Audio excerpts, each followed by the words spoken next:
Hey, what's up, everybody? It's Friday. Yeah, Friday, July 19th. Down in the market today. Down, down, down. Down in gold, down in silver.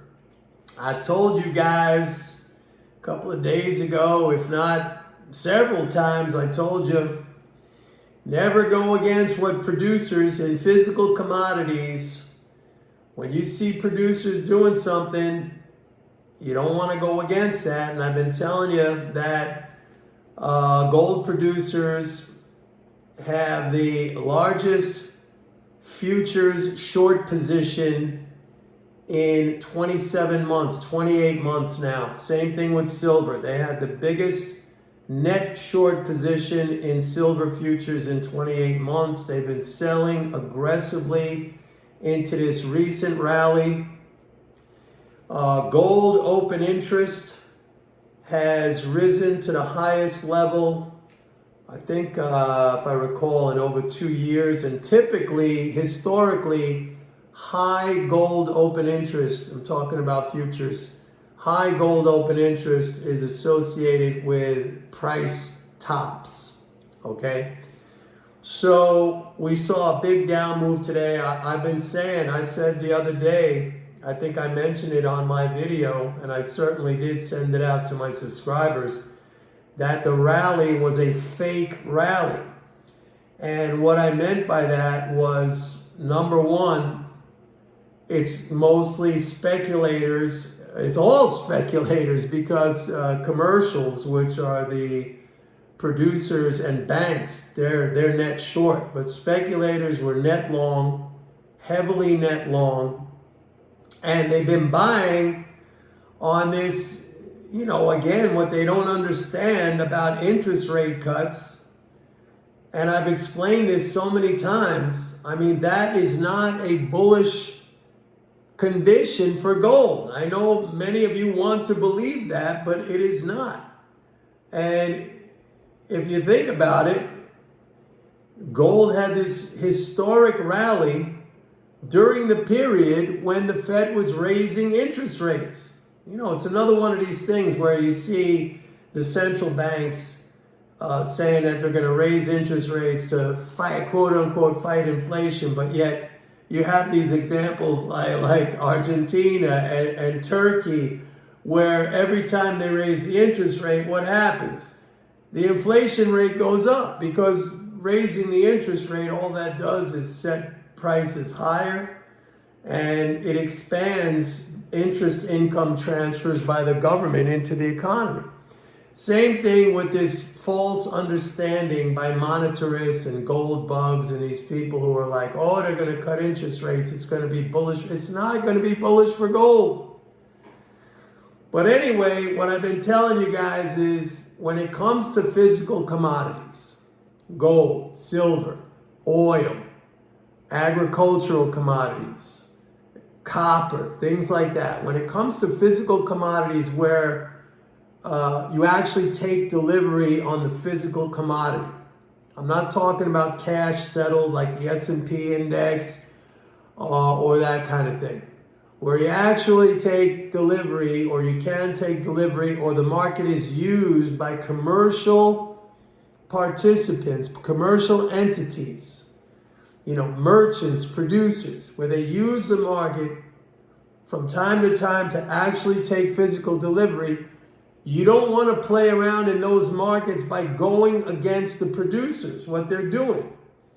Believe me, they have a much better handle on fundamental conditions for that commodity, in other words, supply and demand, than speculators are ever going to have. And if you think about most of these speculative funds, even the big ones, they're looking at charts, all right?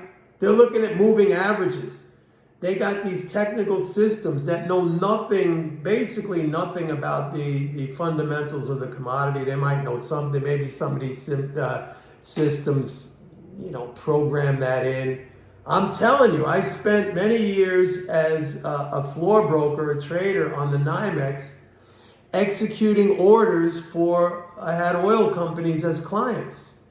And you could not beat these guys.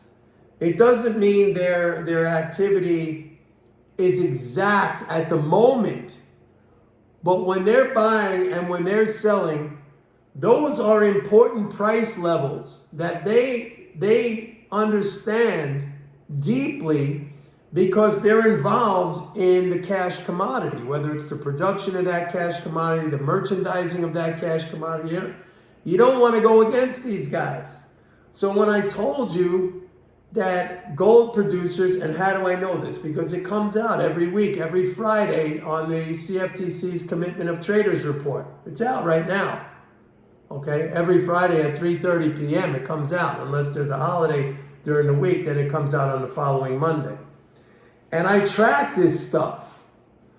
And I also said that back in 2022, when gold was like at 1,600, I said that producers had the smallest short position, and basically they're always short because they produce the commodity, so they hedge by selling futures. That's how they lock in their profit. But at that time, in 2022, they had the smallest short position, and I don't remember how many years at the time, but it was like a minuscule, and for them, that's basically being super, super bullish. And the price was like 1,600, and we ran up to 2,400.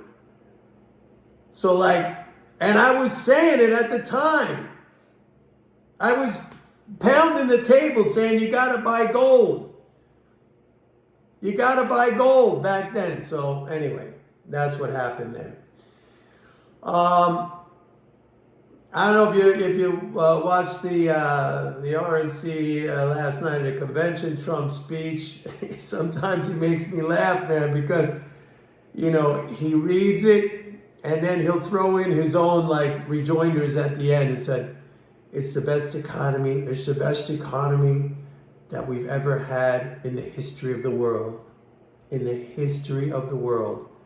I just find it funny how his mannerisms of speaking. Anyway, like I've been saying yesterday, lots of people are front-running a Trump presidency right now. And I said yesterday, I'm not going to do that. I don't see any need to do that, because we have to wait to see what policies are passed and implemented. And then we have to understand the economic impact from those policies. And then people who are jumping in right now saying, he's going to cut taxes, he's going to put on tariffs. I mean, that might be true. But I don't see any value in jumping into that right now. We don't know the magnitude of the tax cuts.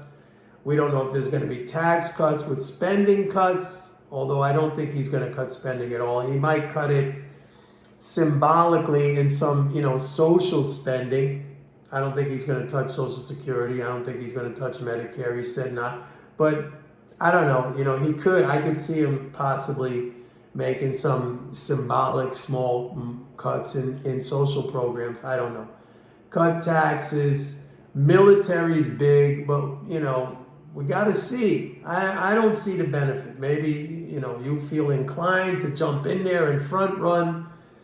More, if you want to do that, that's fine. The other thing that happened today, I'm sure many of you read about this. Maybe you were affected by it. I wasn't. CrowdStrike, this company that provides IT services to big companies like Microsoft, Amazon, Google. They had some kind of update in their software that totally crashed computers all over the world. Where my computer, it was fine all day. I wake up at 4 o'clock in the morning. I didn't have any problem. But so I don't know if you had a problem. It was the blue screen of death. Flights were canceled.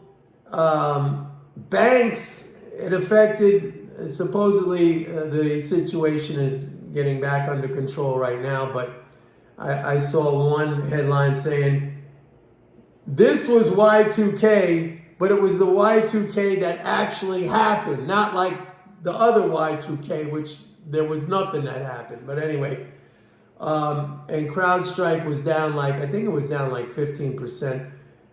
That's a good, or that was a good company, by the way. I don't know how long term its prospects are going to be affected by this. I know that Elon Musk, there was something out on X today where he said they deleted CrowdStrike from all of their companies.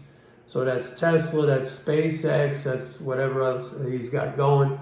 But I don't own CrowdStrike, but I looked at revenue growth. It's been very, very strong. So actually, it's a solid growth company. At least it was up until today. But so yeah, that happened, and that may have contributed to today's move down. I don't know, but as I've been telling you guys for a while now, stocks are speculative. The fiscal flow situation, the year-over-year drop in net government transfers, that has stabilized, okay? But it's still down like 256 billion compared to last year. So we're going to see a deficit by the end of the year's fiscal year, September 30th, something around 1.45 trillion, something like that, 1.5 trillion, which, you know, by any other measure, if you don't count the last 4 years, that would have been like a mind-boggling number. That's still a massive net government transfer, you know, but it's down. It's 250 billion less than last year. So that's literally another way to say that is removing 250 billion in transfers this year compared to last year. Okay, so that's about 1% of GDP, not including any kind of multiplier that comes off of that. And that's why I said GDP growth is going to be between 1.5% to 2%. I don't think we're going to get any worse unless there's a sudden contraction, again, a further contraction. We got a couple more months, you know, left in the fiscal year, 2 more months, August, September, 2.5 more months. I don't think it's going to get any worse. And then Congress has to come up with a budget, which they never seem to be able to do. It's usually a continuing resolution. And the continuing resolutions that we've had basically freeze spending at current levels, which is, you know, very, very big. Don't get me wrong. I mean, leading spending flows are still like 100 billion over last year. So if they lock it in with another continuing resolution at that level, I mean, I don't see net transfers getting any worse from here. So, you know, we lock in for around a 1% to 2% growth rate. That's what I've been saying. And that's the reason why inflation is coming down. It has nothing to do with the Fed. And I've argued in the past that if the Fed hadn't put interest rates up to 5.5%, inflation would be lower than it is right now. Or if the Fed would have cut the rates sooner rather than leaving them here, inflation would have come down quicker than it has. And it's really only been the slowdown in the economy that has brought inflation down. Other than that, I mean, it comes back to what I've been saying, that stocks are speculative based on the fact that economic growth has slowed down significantly from last year. But we've been running up all-time record highs almost every single day up until recently. And I said, like, we're going to have a correction, and it's going to be a correction which reflects the slowdown in economic growth. Now, I said, remember, next year, you know, I've been talking about that. I tell you guys stuff not like, you know, for a couple of days. I tell you quarters in advance, a year in advance. I said next year, when we're and even in the second half of this, from September, October, November, December, when they start cutting rates, remember I said, we're going to come back and revisit this, just like all the other things that I said. Just like when the Fed started raising rates, and I said we're going to come back and we're going to revisit what I said, that it's going to be bullish. And when everybody was freaking out about the Fed reducing its size of its balance sheet, I said we're going to come back and revisit what I said, that is going to be bullish. All right? You remember that when I said all those things? Some of you are maybe new to the channel, but now I'm telling you right now that we're going to come back and revisit my words of right now, that the rate cuts are not going to be bullish for the economy. They're going to slow economic growth down. And it is going to trigger kind of like a self-sustaining cycle of rate cuts. I've explained that. When the Fed cuts the rate, it lowers the general price level, which brings the general level of inflation down. It reduces those income interest transfers into the economy, which is functionally the same thing as taking that money away like a tax. That slows the economy down. The Fed sees that and it says, oh, we have to cut rates some more. Then it cuts rates some more, which lowers the general price level again, which removes more of that interest income, which slows the economy down further. Then it sees that, then it cuts rates. It's a self-sustaining cycle up to a point. We're going to come back and revisit what I have been telling you, just like we did on all the other occasions where I told you well in advance what was going to happen, and it happened. Nobody's giving you this information. If anything, they're giving you the exact opposite information. Anyway, folks, it's Friday. This week, I sparred at boxing every single day. This is actually a pretty cool little club that I have here in my town in Florida. And, when I moved here, I was a little concerned if they had a boxing gym, because I had one where I lived in LA right across the street. And, I was going twice a day. Here, I have to drive there, but that's fine. But there's a small little boxing gym, but it's great because I get to spar every day. Whereas in my old gym in LA, which they had great classes and I was learning a lot of technique and stuff like that, which is important, but I only got to spar like once a week because they had a sparring session once a week. Here, I do it every day. And it's a very small ring. When I went there, I said, that's a small ring. And he told me, the coach there said, yeah, you got to learn how to fight. It's a small ring. You can't run away. And there's a saying in boxing or in fighting, learn how to fight in a phone booth. All right?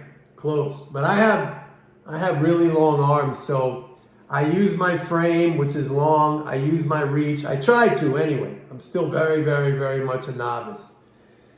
On that note, if you follow this stuff, who do you think is going to win tomorrow? Jake Paul or Mike Perry in that boxing match?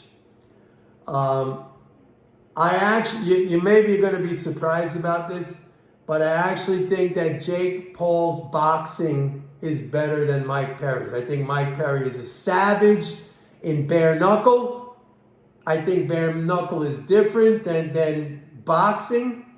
And I think that I'm giving Jake Paul the edge. You maybe think I'm crazy. It's not that I particularly like that guy, but I think his boxing, as a student of boxing myself, and when I watch the two, I do think Jake Paul's boxing, his technique, is better than Mike Perry. So put it in the comments who you think is going to win tomorrow. Anyway, folks, Friday. Enjoy, man. See you guys on Monday. Have a great weekend. Oh, don't forget. I always forget to say this. Please like and subscribe and go to my website, pitbulleconomics.com. Sign up for a 30-day free trial for MMT Trading. See you guys. Have a great weekend. Bye.